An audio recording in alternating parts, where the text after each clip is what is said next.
Hello students, welcome back to Electrop classes, one step ahead for learning where we help you to achieve your goals. Students, आज के इस lecture में हम next topic discuss करने वाले हैं electrochemistry chapter से रिलेटेड। और आज का हमारा टॉपिक रहेगा इलेक्ट्रोकेमिकल सीरीज और साथ ही हम पढ़ने वाले हैं सेल्स और बैटरीज के बारे में, primary cell and secondary sales.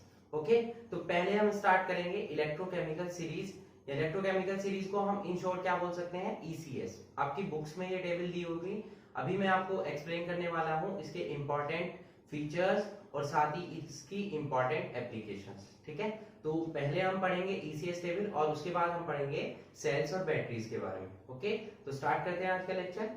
तो पहले हम पढ़ने वाले हैं क्या, electrochemical series. Electrochemical series, in short ECS। Okay, देखिए जो इलेक्ट्रोकेमिकल सीरीज है इसी को हम इलेक्ट्रोमोटिव सीरीज भी बोल सकते हैं, बट बुक्स में आपको सभी जगह मोस्टली यही मिलेगा, इलेक्ट्रोकेमिकल सीरीज। ठीक है, तो ये सीरीज होती क्या है एक्चुअल में। देखिए आपको पढ़ाया गया था कि जितने भी इलेक्ट्रोड्स हैं उनके हम स्टैंडर्ड रिडक्शन पोटेंशियल को फाइंड आउट करते हैं, किसकी हेल्प से, एक रेफरेंस इलेक्ट्रोड की हेल्प से। और वो रेफरेंस इलेक्ट्रोड हमने कौन सा यूज किया था, स्टैंडर्ड हाइड्रोजन इलेक्ट्रोड। यानी कि स्टैंडर्ड हाइड्रोजन इलेक्ट्रोड का हम यूज करके, क्योंकि उसकी स्टैंडर्ड रिडक्शन पोटेंशियल की वैल्यू क्या होती थी, 0 वोल्ट, उसका हम यूज करके दूसरे इलेक्ट्रोड्स की स्टैंडर्ड रिडक्शन पोटेंशियल को वैल्यू को फाइंड आउट करते थे। इतना किया है हमने। और लास्ट लेक्चर में आपको अच्छे से क्लियर किया गया था कि रेफरेंस इलेक्ट्रोड्स की हेल्प से आप कैसे दूसरे इलेक्ट्रोड्स के स्टैंडर्ड रिडक्शन पोटेंशियल की वैल्यू को फाइंड आउट कर सकते हैं। तो उन्हीं स्टैंडर्ड रिडक्शन पोटेंशियल की वैल्यूज को जब हम एक पर्टिकुलर वे में फोकस करके एक सीरीज को डेवलप करते हैं, ठीक है, यानी कि ऊपर से नीचे हम जब चलते हैं तो रिडक्शन पोटेंशियल की वैल्यू डिक्रीज होती जाती है। तो इस तरीके से हम वन बाय वन सभी इलेक्ट्रोड्स की जो स्टैंडर्ड रिडक्शन पोटेंशियल की वैल्यू आई है उसको एक सीरीज की फॉर्म में रख देते हैं। उसी सीरीज को हम क्या बोलते हैं, इलेक्ट्रोकेमिकल सीरीज। ठीक है, समझ आ गया आपको। तो इलेक्ट्रोकेमिकल सीरीज क्या है, बेसिकली ये एक ऐसी सीरीज है जिसमें कि सभी इलेक्ट्रोड्स की स्टैंडर्ड रिडक्शन पोटेंशियल की वैल्यूज को डिक्रीजिंग ऑर्डर में रखा जाता है। यानी कि ऊपर से नीचे जब हम चलेंगे तो आपकी स्टैंडर्ड रिडक्शन पोटेंशियल की वैल्यू क्या होगी, डिक्रीज होगी। और अपोजिट वे में क्या बोल सकते हैं, स्टैंडर्ड ऑक्सीडेशन पोटेंशियल की वैल्यू क्या होगी, इंक्रीज होगी। अब ऊपर से नीचे चल रहे हैं तो स्टैंडर्ड रिडक्शन पोटेंशियल की वैल्यू डिक्रीज हो रही है। दैट मींस जब स्टैंडर्ड रिडक्शन पोटेंशियल की वैल्यू क्या हो रही है, डिक्रीज हो रही है, यानी कि नेगेटिव फॉर्म में वो इंक्रीज होती चली जाएगी, यानी कि उसकी रिड्यूसिंग पावर क्या होगी, इंक्रीज होगी। यानी कि जब हम ऊपर से नीचे चलेंगे किसी भी इस सीरीज में तो हमें क्या होगा कि आपको क्या पता चलेगा कि उसकी रिडक्शन पोटेंशियल की वैल्यू क्या हो रही है, डिक्रीज हो रही है। दैट मींस उसकी रिड्यूसिंग पावर क्या हो जाएगी, इंक्रीज हो जाएगी। दोनों एक दूसरे के अपोजिट रहते हैं, रिडक्शन पोटेंशियल और रिड्यूसिंग पावर। अगर रिडक्शन पोटेंशियल की वैल्यू डिक्रीज होती है तो साथ ही इसका मतलब क्या है कि रिड्यूसिंग पावर क्या होती है, इंक्रीज होती है। जैसे कि आपको यहाँ पर स्क्रीन पर दिखाई दे रही होगी इलेक्ट्रोकेमिकल सीरीज। तो इसमें आप देख सकते हैं कि जब हम टॉप से बॉटम पे चल रहे हैं तो आपको दिखाई दे रहा है कि रिड्यूसिंग पावर क्या हो रही है, इंक्रीज हो रही है। ठीक है, और जब हम बॉटम से टॉप पर जा रहे हैं तो यहां पर क्या हो रहा है, ऑक्सीडेशन पावर क्या हो रही है, इंक्रीज हो रही है। दोनों एक दूसरे के जस्ट अपोजिट हैं, जैसे कि आपको सीरीज में दिखाई दे रहा होगा। ठीक है, तो इस सीरीज को हम क्या बोलते हैं, इलेक्ट्रोकेमिकल सीरीज बोलते हैं। तो बेसिकली इलेक्ट्रोकेमिकल सीरीज जो आपको स्क्रीन पर दिखाई दे रही है, ये क्या सीरीज है, ये एक सीरीज है the electrochemical series shows the standard reduction potential values of electrodes in decreasing order as we move from top to bottom in the series. ठीक है। तो जो आपको ईसीएस टेबल दिखाई दे रही है स्क्रीन पर, इसमें क्या हो रहा है, जो टॉप से बॉटम हम जब भी चलते हैं, ये एक सीरीज है जो कि स्टैंडर्ड रिडक्शन पोटेंशियल की वैल्यूज को शो कर रही है अलग अलग इलेक्ट्रोड्स की। ठीक है, जितने हमने इलेक्ट्रोड्स पढ़े हैं, जिंक, कॉपर, सिल्वर, एल्यूमिनियम, जितने भी मेटल्स हैं या नॉन मेटल्स हैं, उन सभी के स्टैंडर्ड रिडक्शन पोटेंशियल की वैल्यू को टॉप से बॉटम में इस सीरीज में रखा गया है। और जब भी हम टॉप से बॉटम में, आप देख सकते हैं ऊपर से नीचे की तरफ चल रहे हैं, तो स्टैंडर्ड रिडक्शन पोटेंशियल की वैल्यू क्या हो रही है, नेगेटिव फॉर्म में इंक्रीज हो रही है। दैट मींस कि स्टैंडर्ड रिडक्शन पोटेंशियल की वैल्यू क्या होती चली जा रही है, डिक्रीज होती चली जा रही है। उससे क्या प्रूफ हुआ कि इसकी टॉप से बॉटम में हम जब चल रहे हैं तो स्टैंडर्ड रिडक्शन पोटेंशियल की वैल्यू डिक्रीज हो रही है। दैट मींस रिड्यूसिंग पावर उसकी इंक्रीज हो रही है। यानी कि जो सबसे नीचे आपको लिथियम दिखाई दे रहा है वो सबसे ज्यादा स्ट्रॉन्ग रिड्यूसिंग एजेंट है, और जो सबसे ऊपर आपको फ्लोरीन दिखाई दे रहा है वो सभी क्या है, वो सबसे ज्यादा स्ट्रॉन्ग ऑक्सीडाइजिंग एजेंट है। जैसे कि आपने पढ़ा भी हुआ है कि fluorine is the most oxidising agent present in the periodic table. ठीक है, तो वही सब यहाँ पर दिखाया गया है ईसीएस टेबल में, किसकी हेल्प से, रिडक्शन पोटेंशियल की वैल्यूज की हेल्प से। ठीक है, अब इसके इंपॉर्टेंट फीचर्स पर आ जाते हैं। फीचर्स क्या क्या है इस टेबल के, तो देखिए जितनी भी आपको ये टेबल दिखाई दे रही है, जो इसमें जितनी भी इक्वेशंस है वो सभी किसकी फॉर्म में दी हुई है, रिडक्शन की फॉर्म में दी हुई है।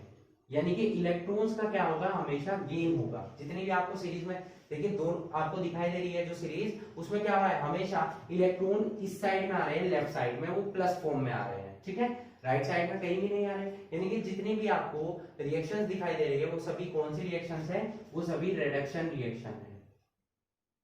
ठीक है, ये इंपॉर्टेंट फीचर्स हैं कि किसके, ईसीएस टेबल के, कि जितनी भी रिएक्शंस आपको दिखाई दे रही है वो सभी क्या है, रिडक्शन वैल्यू है। ठीक है, इतना क्लियर हो गया। उसके बाद जो भी है, जितनी भी स्टैंडर्ड रिडक्शन पोटेंशियल की वैल्यूज दी हुई है एक सीरीज में, वो टॉप टू बॉटम क्या हो रही है, डिक्रीज हो रही है।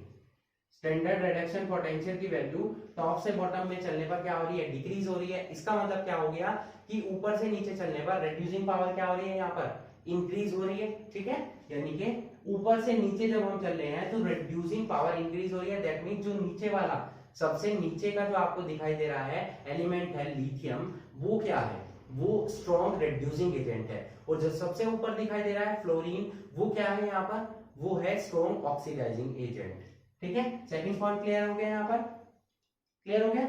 उसके बाद अगर आप रिएक्शंस को अपोजिट कर देते हैं, अगर रिएक्शन आपकी अपोजिट हो जाती है, दैट मींस रिडक्शन की जगह आप ऑक्सीडेशन यूज करते हैं, तो जो वैल्यूज आपको दिखाई दे रही है रिडक्शन पोटेंशियल्स की, वो तो सेम रहेगी, बट साइन क्या हो जाएगा, साइन चेंज हो जाएगा। वैल्यू सेम रहेगी बट साइन क्या हो जाएगा, चेंज हो जाएगा। इसका मतलब क्या हो गया, सपोज हम E naught Z two positive Z N, इसके लिए इसकी वैल्यू कितनी होती है, 0.76 वोल्ट। तो अगर हम इसको अपोजिट कर दें, E naught Z N two positive कर दें, तो वैल्यू तो सेम रहेगी, बट यहां पर नेगेटिव की जगह कैसा साइन आ जाएगा, पॉजिटिव साइन आ जाएगा। ठीक है, इसी तरीके से अगर यहां पर हम किसी न्यूमेरल से मल्टीप्लाई कर देते हैं, तो उससे उसके रिडक्शन पोटेंशियल की वैल्यू पर कोई भी चेंज नहीं होगा, वो सेम रहेगी वैल्यू। जिन के लिए यही रहेगी, वैल्यू चेंज हो सकती है नेगेटिव साइन और पॉजिटिव साइन की, वैल्यू चेंज नहीं होगी। क्या चेंज होगा, नेगेटिव और पॉजिटिव साइन। वो तब होगा जब आप रिडक्शन वैल्यू को किसमें चेंज करें, ऑक्सीडेशन वैल्यू में। ठीक है, आप किसी न्यूमेरियल से सपोज 1 2 3 4 से यहां मल्टीप्लाई कर रहे हैं, तो उससे इस रिडक्शन पोटेंशियल की वैल्यू पर कोई चेंज नहीं होगा। It does not affected by the multiplication और डिवाइडेशन ऑफ एनी न्यूमेरल। ठीक है, इतना क्लियर हो गया। अब ई नोट यानी ये जो स्टैंडर्ड सेल पोटेंशियल है, इसकी जो पॉजिटिव वैल्यू है, ठीक है, हाफ रिएक्शन जो होती है वो ऑक्सीडेशन और रिडक्शन पोटेंशियल की वैल्यू की फॉर्म में होती है। तो जो पॉजिटिव फॉर्म है उसका मतलब क्या है, जो पॉजिटिव टर्म आपको दिखाई दे रही है उसका मतलब क्या है कि रिएक्शन आपकी फॉरवर्ड डायरेक्शन में चल रही है, और नेगेटिव जो वैल्यू है वो दिखा रही है कि जो रिएक्शन है आपकी वो बैकवर्ड डायरेक्शन में चल रही है।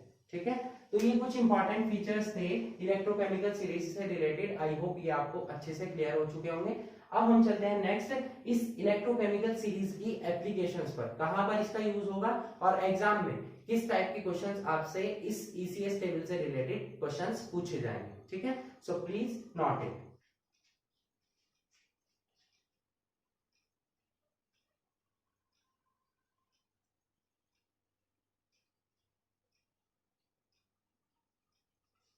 नेक्स्ट हम चलते हैं इलेक्ट्रोकेमिकल सीरीज की एप्लीकेशंस पर, कहां कहां इसका यूज होगा और किस टाइप के क्वेश्चंस इससे रिलेटेड एग्जाम में पूछे जाएंगे। ठीक है, तो फर्स्ट एप्लीकेशन जो हम पढ़ने वाले हैं वो पढ़ने वाले हैं comparison of reducing power of metals। ठीक है, जो मेटल्स हैं उनकी रिड्यूसिंग पावर के बारे में ये कैसे कंपेयर हम कर सकते हैं ईसीएस टेबल की हेल्प से। ठीक है, तो सबसे पहले एक एग्जांपल मैं आपको समझा देता हूं। सपोज हमारे पास कुछ मेटल्स प्रेजेंट है, मैग्नीशियम है, जिंक है, आयरन है और कॉपर है। ये 4 मेटल्स हमने यहाँ पर ले ली। ठीक है, अब इनकी ई पोटेंशियल की वैल्यू क्या हो जाएगी, E naught Mg2 positive slash Mg। ठीक है, ये हो जाएगी। उसके बाद E naught Zn2 positive slash Zn, E naught Fe2 positive slash Zn, sorry Fe is equals to, और यहां पर E naught copper 2 positive C। ठीक है, इस तरीके से इनकी वैल्यू को हम क्या कर सकते हैं, नोट कर सकते हैं। अब मैग्नीशियम के लिए आपको ईसीएस टेबल में दिखाई दे रहा होगा, मैग्नीशियम के लिए या आप अपनी बुक्स में भी देख सकते हैं, अगर स्क्रीन पर आपको वैल्यूज स्मॉल दिखाई दे रही हैं, ठीक है, जो डिजिट्स है वो स्मॉल दिखाई दे रही है, तो आप बुक्स में अपनी ईसीएस टेबल ओपन करके देख सकते हैं। ठीक है, तो जो मैग्नीशियम है इसके लिए वैल्यू कितनी होती है, 2.37 वोल्ट माइनस 2.37 वोल्ट। ठीक है, जिंक के लिए मैंने पढ़ाई रखी है आपको, बार बार हम यूज करते हैं क्योंकि जिंक और कॉपर से रिलेटेड क्वेश्चन मोस्टली एग्जाम में पूछे जाते हैं, कि वैल्यूज आपको याद हो जाती हैं बार बार जब आप इसे यूज करेंगे, 0.76 हो जाएगी। ठीक है, और आयरन के लिए इसकी वैल्यू कितनी होती है, आयरन के लिए होती है 0.44 वोल्ट। ठीक है, जो आयरन है उसके लिए कितनी होती है इसकी वैल्यू, 0.44 वोल्ट, और कॉपर के लिए आपको यूज करा रखी है 0.34 वोल्ट। क्लियर हो गया। अब देखिए चारों वैल्यूज आपको दिखाई दे रही है। सबसे नेगेटिव कौन सी वैल्यू है, मैग्नीशियम के लिए है। ठीक है, सबसे नेगेटिव कौन सी वैल्यू है,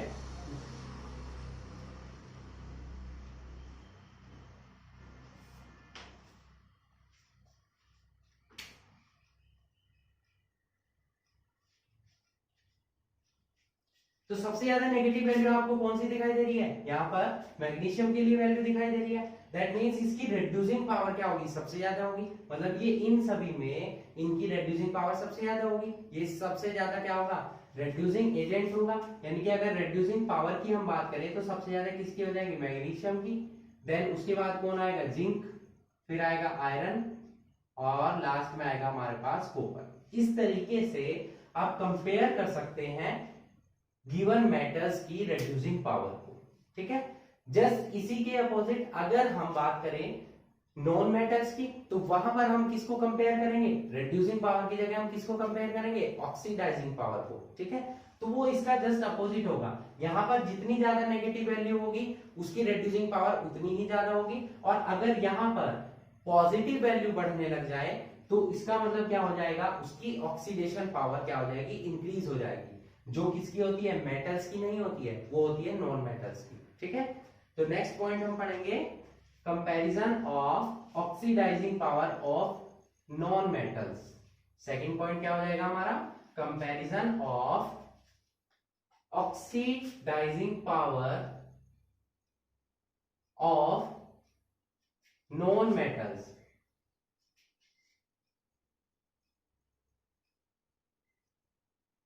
ओके, नॉन मेटल्स में हम एग्जांपल ले लेते हैं जो एग्जाम में पूछा जाता है, फ्लोरीन, क्लोरीन, ब्रोमीन और आयोडीन। ठीक है, ये चारों आपने पढ़े हुए हैं, हेलोजेंस होते हैं, फ्लोरीन, क्लोरीन, ब्रोमीन और आयोडीन। अब इनके लिए जो वैल्यू होगी, ई नॉट की वैल्यू कैसे हम नोट करेंगे, F2F नेगेटिव। इसी तरीके से रिडक्शन को शो करेंगे, क्योंकि मैंने आपको क्या बताया, जो ईसीएस टेबल बनाई गई है वो किस बेसिस पर बनाई गई है, रिडक्शन पोटेंशियल की बेसिस पर। यानी कि जितनी भी रिएक्शंस आपको दिखाई दे रही है वो सभी क्या होंगी, रिडक्शन रिएक्शंस होंगी। ठीक है, इज इक्वल्स टू, यहां क्या हो जाएगा, E naught Cl2Cl negative, E naught Br2Br negative, और साथ ही क्या हो जाएगा यहाँ पर ई नॉट I2I नेगेटिव। ठीक है, ये चारों वैल्यूज हमने यहाँ पर नोट कर ली है। ठीक है, अब F2 के लिए इसकी वैल्यू कितनी होती है 2.85 वोल्ट, पॉजिटिव फॉर्म में होगी, ठीक है। क्लोरीन के लिए कितनी होती है 1.36 वोल्ट, ब्रोमीन के लिए कितनी होती है 1.06 वोल्ट।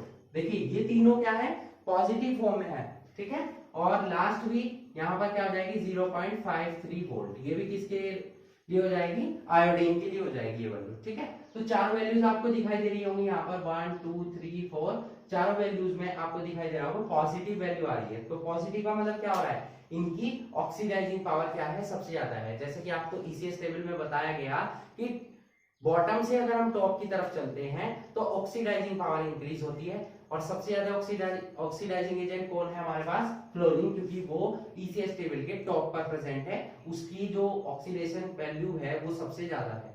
तो यहाँ पर अगर हम कंपैरिजन करें तो स्ट्रॉन्ग ऑक्सीडाइजिंग एजेंट कौन हो जाएगा, फ्लोरीन हो जाएगा, देन आएगा क्लोरीन, उसके बाद आएगा ब्रोमीन, उसके बाद आ जाएगा क्या, आयोडीन। तो इस तरीके से हम ऑक्सीडाइजिंग पावर को कंपेयर कर सकते हैं रिडक्शन पोटेंशियल की वैल्यू की हेल्प से, ठीक है। तो दोनों टर्म्स आपने पढ़ ली, how can we compare reducing power of metals and how can we compare oxidising power of non metals with the help of standard reduction potential values, ठीक है। आगे चलते हैं नेक्स्ट पॉइंट पर।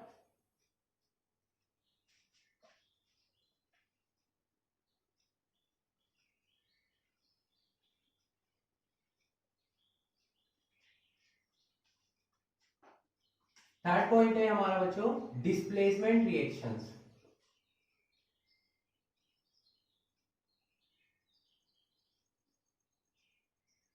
किस तरीके से डिस्प्लेसमेंट रिएक्शन को हम समझ सकते हैं ईसीएस वैल्यूज की हेल्प से, ठीक है। तो क्लास 10th में भी आपने इस टाइप के क्वेश्चन पढ़े होंगे कि एक मेटल दूसरी मेटल को डिस्प्लेस कर रही है, या कोई मेटल आपकी वो मिनरल एसिड में से हाइड्रोजन को डिस्प्लेस कर सकती है। वहां आपको जर्नल पढ़ाया जाता है कि जो मेटल, तो एक सीरीज पढ़ाई जाती थी आपको रिएक्टिविटी सीरीज, तो वो रिएक्टिविटी सीरीज भी यहीं से बनाई गई है ईसीएस टेबल की हेल्प से, बट 10th क्लास में आपको ये वैल्यूज नहीं बताई जाती हैं, ठीक है। तो वो सब भी किसकी हेल्प से होता है, ईसीएस टेबल की हेल्प से ही होता है। फर्स्ट अगर हम बात करें डिस्प्लेसमेंट रिएक्शन की, कि हाइड्रोजन की गैस की बात करते हैं कि मिनरल एसिड्स में से कौन सी ऐसी मेटल्स हैं जो हाइड्रोजन गैस को डिस्प्लेस कर सकती हैं। तो वो सभी मेटल्स जो कि हाइड्रोजन से ईसीएस टेबल में नीचे प्रेजेंट है, जैसे कि आपको ईसीएस टेबल यहाँ पर दिखाई दे रही है, तो यहाँ पर हाइड्रोजन की वैल्यू आपको दिखाई दे रही है कितनी है 0.0 वोल्ट। तो इससे नीचे जितनी भी मेटल्स होंगी वो सभी उनकी वैल्यूज क्या होंगी, स्टैंडर्ड रिडक्शन पोटेंशियल की वैल्यू उनकी क्या होंगी, नेगेटिव होंगी। वही सभी मेटल्स हाइड्रोजन को मिनरल एसिड्स में से डिस्प्लेस कर सकती हैं। जो मेटल्स हाइड्रोजन से ऊपर प्रेजेंट है वो सभी हाइड्रोजन को डिस्प्लेस नहीं कर सकती, ठीक है। फॉर एग्जांपल अगर हम बात करें कि एक रिएक्शन में करा रहा हूं Zn+H2SO4, तो यहाँ पर जिंक आप देख सकते हैं ईसीएस टेबल में हाइड्रोजन से नीचे प्रेजेंट है और इसकी वैल्यू भी नेगेटिव है, तो ये क्या करेगी, हाइड्रोजन को डिस्प्लेस कर देगी, मतलब ये रिएक्शन तो पॉसिबल होगी। और अगर यही रिएक्शन मैं कॉपर के साथ कराने लग जाऊं या सिल्वर के साथ कराने लग जाऊं, ठीक है, तो वो नहीं होगी। यहाँ पर क्या हो जाएगा CuSO4+H2। अगर हम ये रिएक्शन नोट करते हैं तो ये बिल्कुल गलत है इक्वेशन, क्योंकि ये हाइड्रोजन को डिस्प्लेस नहीं कर पाएंगी, ठीक है। समझ आ गया आपको, रीजन क्या है कि इसके लिए स्टैंडर्ड रिडक्शन पोटेंशियल की वैल्यू नेगेटिव होती है और इसके लिए पॉजिटिव होती है। तो वही मेटल्स हाइड्रोजन को मिनरल एसिड से डिस्प्लेस कर पाएंगी जिनके लिए स्टैंडर्ड रिडक्शन पोटेंशियल की वैल्यू क्या होगी, नेगेटिव होगी, या हम बोल सकते हैं कि जो मेटल्स हाइड्रोजन से नीचे प्रेजेंट होगी ईसीएस टेबल में, ठीक है। उसके बाद सेकंड पॉइंट पढ़ लेते हैं कि एक मेटल दूसरे मेटल को डिस्प्लेस कर पाएगी या नहीं कर पाएगी। फॉर एग्जांपल जिंक और कॉपर का एग्जांपल ले लेते हैं, क्योंकि यही हम पढ़ रहे हैं बार बार। इसके लिए -76 होती है और कॉपर के लिए मैंने आपको बताया इसकी वैल्यू कितनी होती है +0.34 वोल्ट, ठीक है। अब अगर हम रिएक्शन कराते हैं Zn की CuSO4 से, तो रिएक्शन होगी ZnSO4 प्लस कॉपर, और यही रिएक्शन अगर हम अपोजिट करा दें तो क्या होगा CuSO4 + Zn, है ना। बट ये रिएक्शन सही है और ये गलत है, क्यों?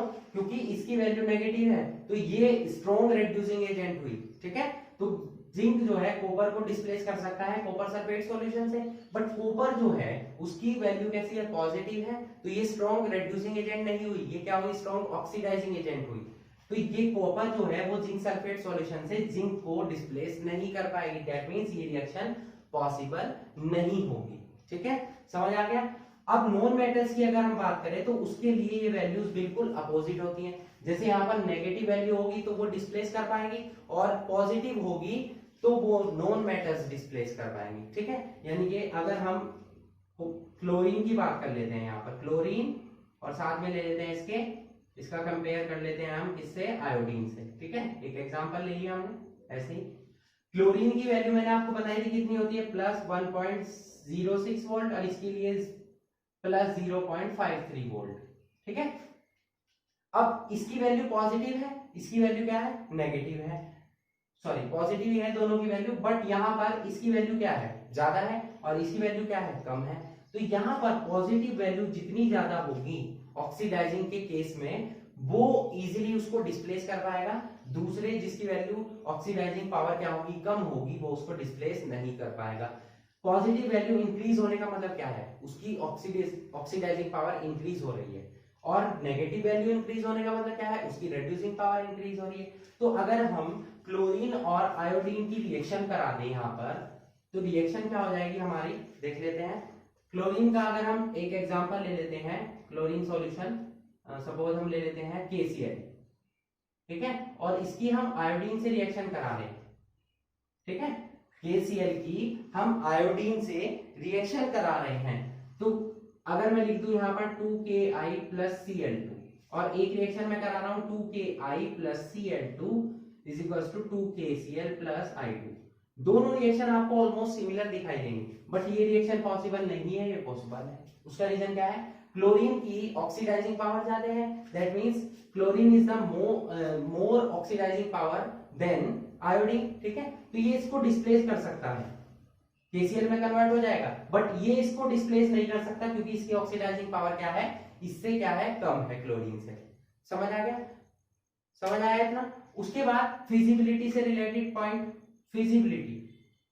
तो फिजिबिलिटी के लिए हमने आपको क्या पढ़ाया था कि कोई भी रिएक्शन जो है फिजिबल कब होगी? जब डेल्टा G की वैल्यू कैसी हो? उसकी नेगेटिव, या बोल सकते हैं E की वैल्यू कैसी हो? उसकी पॉजिटिव, तभी रिएक्शन पॉसिबल होगी। अगर ये दोनों वैल्यू इस के जस्ट अपोजिट है, डेल्टा G की वैल्यू कैसी है? पॉजिटिव, और इसकी वैल्यू नेगेटिव है, तो ये पॉसिबल नहीं होगी, यानी कि वो रिएक्शंस कभी भी नहीं हो पाएंगी।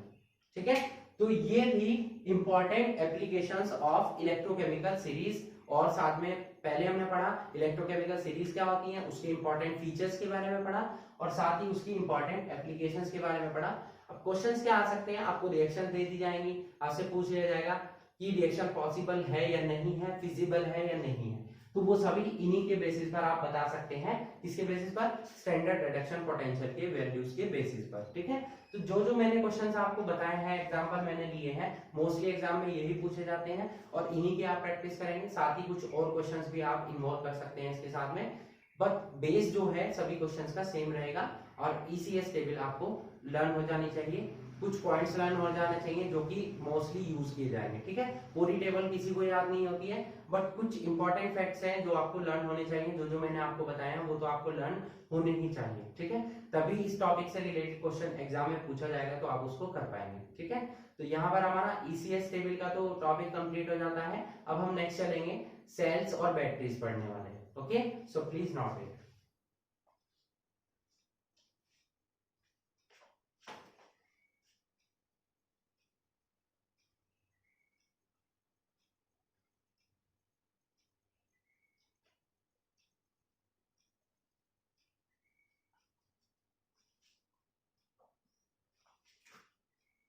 नेक्स्ट टॉपिक है हमारा बच्चों सेल्स एंड बैटरीज।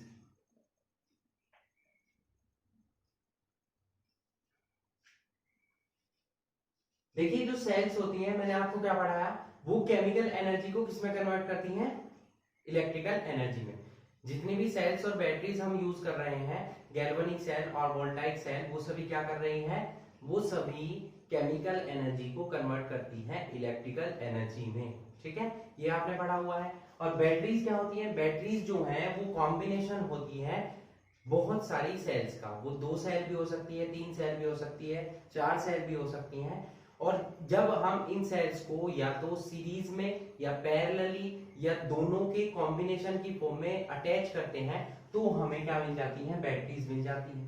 जैसे कि आपने पढ़ा भी है, बैटरीज कहाँ यूज होती हैं, सपोज हम वॉचेस यूज करते हैं, उनमें सेल्स यूज होती हैं। ठीक है, और इन्वर्टर्स हैं हमारे घर में जो यूज किए जाते हैं, या टॉर्चेस यूज करते हैं, फ्लैश लाइट हम यूज करते हैं, वो सभी क्या है, सेल्स और बैटरीज का वहां पर यूज किया जाता है। ठीक है, बट हमारे पास जो सेल्स हैं वो 2 टाइप की होती हैं। नंबर 1 कौन सी होती है, प्राइमरी सेल, और नंबर 2 कौन सी होती है, सेकेंडरी सेल। ठीक है, 2 टाइप की सेल होती है, नंबर 1 प्राइमरी और नंबर 2 सेकेंडरी। अब दोनों में डिफरेंस क्या होता है, दोनों में डिफरेंस ये होता है कि जो प्राइमरी सेल्स हैं वो एक बार अगर डिस्चार्ज हो जाती है तो उनको हम दोबारा से रिचार्ज नहीं कर सकते हैं, दोबारा से उनको चार्ज नहीं कर सकते हैं। बट सेकेंडरी सेल्स क्या होती है, इनको हम दोबारा से रिचार्ज कर सकते हैं। That means they are non rechargeable and they are rechargeable. अब ये रिचार्जेबल है और ये रिचार्जेबल क्यों नहीं है, उसका रीजन है रिएक्शन प्रोसेस। यहां पर जो रिएक्शन होती है वो कैसी होती है, इरिवर्सिबल, मतलब वो एक ही डायरेक्शन में चल सकती है, फॉरवर्ड डायरेक्शन में। और यहाँ पर क्या होता है, रिएक्शन जो है वो इरिवर्सिबल की जगह कैसी होती है, रिवर्सिबल होती है, वो दोनों डायरेक्शन में चल सकती है, फॉरवर्ड डायरेक्शन में भी और बैकवर्ड डायरेक्शन में भी। ठीक है, तो यही रीजन है, रिवर्सिबल रिएक्शन की वजह से ही सेकेंडरी सेल्स क्या होती है, हमारी रिचार्जेबल सेल्स हो गई। ठीक है, अब चलते हैं पहली सेल्स पर, cell primary cell. Primary cell, तो प्राइमरी सेल में मैंने आपको क्या बताया, दे आर नॉन रिचार्जेबल, मतलब अगर ये डिस्चार्ज हो जाती है तो हम इनको रिचार्ज नहीं कर सकते हैं। बस इनका मतलब क्या है, यूज एंड थ्रो। ठीक है, हम इन्हें यूज करते हैं और फिर फेंक देते हैं। जैसे कि हम, आपने देखा होगा वॉचेस जो है हमारी, वॉल वॉचेस होती हैं जो घर पर यूज की जाती है, उनमें जो हम सेल्स यूज करते हैं, या जो टीवी रिमोट्स होते हैं उनमें हम सेल्स यूज करते हैं, जब वो डिस्चार्ज हो जाती है तो हम उन्हें फेंक देते हैं, वो चल नहीं पाती है उसके बाद, बट हम उन्हें चार्ज नहीं कर सकते हैं। ठीक है, तो ये सभी किसका एग्जांपल है, प्राइमरी सेल्स की। तो प्राइमरी सेल का जो फर्स्ट एग्जांपल यह है यहाँ पर ड्राई सेल। ठीक है, 2 एग्जांपल हम पढ़ने वाले हैं। नंबर 1 क्या है, ड्राई सेल, जिसको हम लेक-लांचे सेल भी बोलते हैं। इसको ड्राई सेल को हम क्या बोलते हैं, लेक-लांचे सेल। ठीक है, इसको लेक-लांचे ने डेवलप किया था, that's why it is known as Leclanche cell. ठीक है, और सेकंड हम पढ़ने वाले हैं बटन सेल। अब पहले हम पढ़ेंगे ड्राई सेल। जैसे कि आपको स्क्रीन पर दिखाई दे रहा होगा कि यहाँ पर ड्राई सेल का एक आपको डायग्राम दिखाई दे रहा होगा। तो ड्राई सेल बेसिकली होती क्या है, ये एक जिंक कंटेनर होता है। ठीक है, जिंक कंटेनर डायग्राम में आपको दिखाई दे रहा होगा, एक बड़ा सा कंटेनर है, उसमें क्या है कि जिंक का बना होता है, और ये किसकी फॉर्म में वर्क करता है, एज अ एनोड। और साथ में बीच में आपको एक कार्बन का इलेक्ट्रोड दिखाई दे रहा होगा, वो एज अ कैथोड यूज किया जाता है। ठीक है, zinc container as a anode work करता है, और जो कार्बन का कैथोड है, जो बीच में आपको स्ट्रिप दिखाई दे रही है, वो एज अ कैथोड दिखाई दे रही है, जो वो एज अ कैथोड वर्क करता है। ठीक है, समझ आया। और साथ में जो सॉल्यूशन है वो किस किस का मिलकर बना होता है, मैग्नीज डाइऑक्साइड, ZnCl2, ठीक है, कार्बन और NH4Cl, ये कोक बोलेंगे इसको, कार्बन को। ठीक है, इन चारों का जो मिक्सचर है वो एज अ इलेक्ट्रोलाइट यूज किया जाता है, किसमें, ड्राई सेल में। ठीक है, अब जब सेल है तो यहाँ पर रिएक्शन होंगी, रिएक्शन कौन सी होंगी, ऑक्सीडेशन रिएक्शन और रिडक्शन रिएक्शन। अब आपको क्या पढ़ाया गया है कि एनोड पर हमेशा क्या होता है बच्चों, एनोड पर हमेशा होता है ऑक्सीडेशन। तो एनोड पर क्या होगा, ऑक्सीडेशन होगा। ठीक है, ऑक्सीडेशन का मतलब क्या हो जाएगा, लॉस ऑफ इलेक्ट्रॉन। तो जिंक क्या करेगा, Zn2 पॉजिटिव में कन्वर्ट हो जाएगा और 2 इलेक्ट्रॉन को लूज करेगा। ठीक है, कैथोड पर क्या होगा, कैथोड पर रिडक्शन प्रोसेस होगी। ठीक है, तो रिडक्शन में क्या होगा, इलेक्ट्रॉन गेन किए जाएंगे, तो NH4Cl से जो NH4 पॉजिटिव आयन डेवलप होगा, वो इन 2 इलेक्ट्रॉन को क्या करेगा, गेन करेगा, और अमोनिया का प्रोडक्शन करेगा, साथ ही हाइड्रोजन का प्रोडक्शन करेगा। ठीक है, अगर हम इन दोनों को ऐड कर दे तो ओवरऑल प्रोसेस क्या हो जाएगी, इससे कैंसिल हो जाएगा, तो Zn plus 2NH4 positive is equal to क्या हो जाएगा, Zn 2 positive plus 2NH3 plus H2। ये हो गई ओवरऑल रिएक्शन। अब ये जो अमोनिया है ये क्या करेगी, ये ZnCl2 के साथ एक कंबाइंड प्रोडक्ट देगी। कैसे, जैसे हम ZnCl2 से इसकी रिएक्शन करा दें तो यहां पर एक हमें क्या मिल जाएगा, ज्वाइंट कंपाउंड मिल जाएगा, ZnNH3 का पावर होल 4 Cl2, ये कंबाइंड प्रोडक्ट मिलेगा।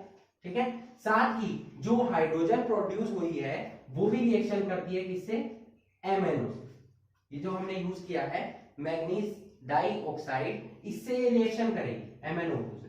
ठीक है, MnO2 प्लस H2 क्या बन जाएगा, यहां पर देखिए H2O तो सेपरेट होना ही है, यहाँ पर मैग्नीज डाइऑक्साइड, ये यहाँ पर जैसे अमोनिया ने क्या किया एज अ कंबाइंड प्रोडक्ट यहाँ पर फॉर्मेशन किया है, उसी तरीके से ये भी कंबाइंड फॉर्मेशन करेगा MnO और साथ में क्या आ जाएगा OH। ठीक है, मेन आपको क्या ध्यान रखना है कि ऑक्सीडेशन रिएक्शन कौन सी हो रही है, एनोड पर कौन सी रिएक्शन हो रही है, कैथोड पर कौन सी रिएक्शन हो रही है, और ओवरऑल प्रोसेस को आप कैसे शो कर सकते हैं। ये आपको जो दिखाई दे रही है ये क्या है, हमारी ओवरऑल प्रोसेस है किसकी, ड्राई सेल की। ठीक है, तो ड्राई सेल में ये सभी रिएक्शंस हो रही हैं जो मैंने आपको शो किया, एनोड पर ये रिएक्शन हो रही है, कैथोड पर ये रिएक्शन हो रही है। ठीक है, तो ड्राई सेल आई होप आपको अच्छे से क्लियर हो गया होगा। अब जब ये रिएक्शंस होती हैं, ऑक्सीडेशन रिएक्शन होगी, रिडक्शन रिएक्शन होगी, यानी कि रेडॉक्स रिएक्शंस हो रही है, तो इनसे क्या हो रहा है, इलेक्ट्रॉन्स क्या हो रहे हैं, ट्रांसफर हो रहे हैं। दैट मींस ये क्या कर रही हैं, इलेक्ट्रिसिटी का जनरेशन कर रही हैं। तभी हमारी केमिकल, जो इसमें केमिकल हमने यूज किया है वो केमिकल जो है कन्वर्ट हो रहा है, केमिकल एनर्जी किसमें कन्वर्ट हो रही है, इलेक्ट्रिकल एनर्जी में, इसीलिए हम सेल्स का यूज कर रहे हैं। ठीक है, अब आ जाते हैं इसके सेकंड एग्जांपल पर।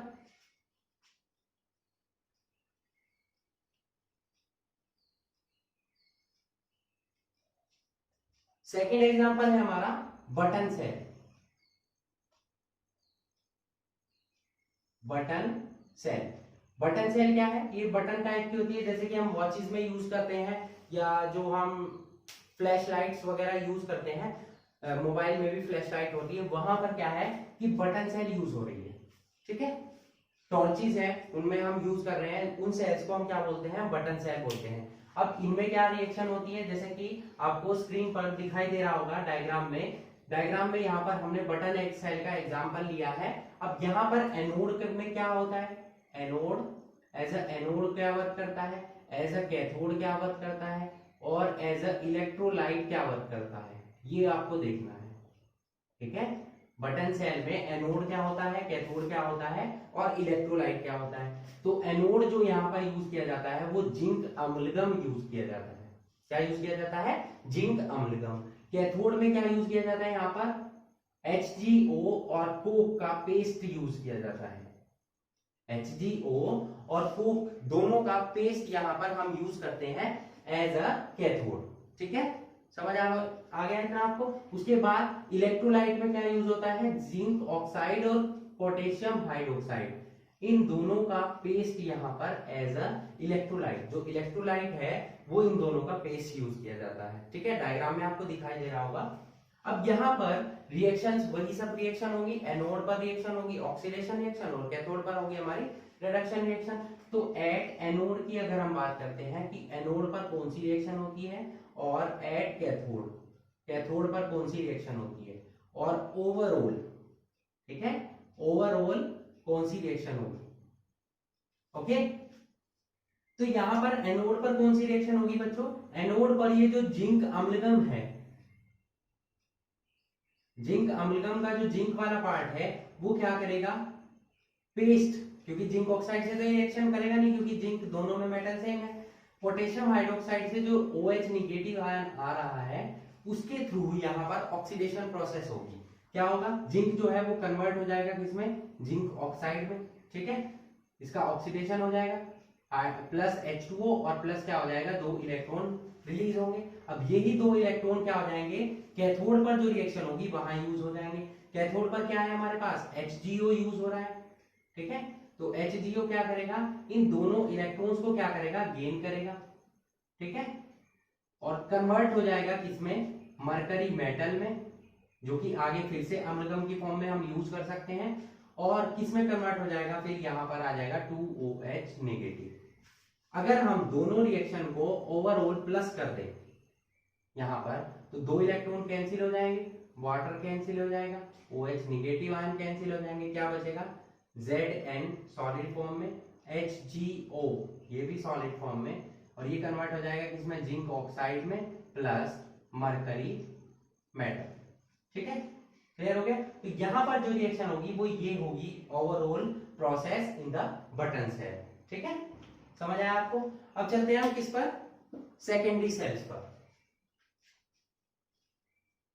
सेकेंडरी सेल जो है इंपॉर्टेंट जो है वो है लेड स्टोरेज बैटरी, और दूसरा एग्जांपल है निकिल कैडमियम बैटरी। तो मैं एक एग्जांपल आपको एक्सप्लेन करूंगा, सेकंड एग्जांपल की आप खुद से प्रैक्टिस करेंगे। फर्स्ट जो इंपॉर्टेंट है वो हम यूज यहां पर एज अ एग्जांपल यूज करने वाले हैं, सेकेंडरी सेल। तो सेकेंडरी सेल में क्या हम एग्जांपल ले रहे हैं, लेड स्टोरेज बैटरी। डायग्राम में आपको दिखाई दे रही होगी लेड स्टोरेज बैटरी, ठीक है। यहां पर एनोड क्या वर्क करता है, कैथोड क्या वर्क करता है, पहले आपको ये ध्यान रखना है कि सेकेंडरी सेल्स जो मैंने आपको बताए हैं उस वो क्या है, रिचार्जेबल होते हैं, हम इनको दोबारा से चार्ज कर सकते हैं, जैसे कि इन्वर्टर्स हैं, ठीक है, वो दोबारा से चार्ज होते रहते हैं और हम उनके थ्रू इलेक्ट्रिसिटी का जो प्रोडक्शन होता है उसको हम यूज करते रहते हैं, ठीक है।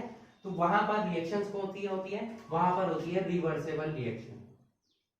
कौन सी रिएक्शन होती है, रिवर्सेबल रिएक्शन, समझ आया आपको इतना। अब रिएक्शंस क्या क्या होती हैं वो देख लेते हैं, ओके। तो यहां पर एनोड की फॉर्म में क्या वर्क करता है और कैथोड की फॉर्म में क्या वर्क करता है। एज अ एनोड यहां पर स्पॉन्जी लेड यूज किया जाता है, डायग्राम में आपको दिखाई दे रहा होगा। स्पॉन्जी लेड का मतलब क्या हो गया कि लेड जो है फूली हुई फॉर्म में होगा, ठीक है, स्पॉन्जी। उसके बाद कैथोड क्या होगा, कैथोड में स्पॉन्जी लेड ही होगा, बट उसमें मिक्स होगा क्या, लेड ऑक्साइड PbO2, ठीक है। उसके साथ ही इलेक्ट्रोलाइट क्या यूज किया जाता है यहाँ पर लेड स्टोरेज बैटरी में, कंसंट्रेटेड H2SO4। इसकी जो अमाउंट होती है वो कितनी होती है, 38%।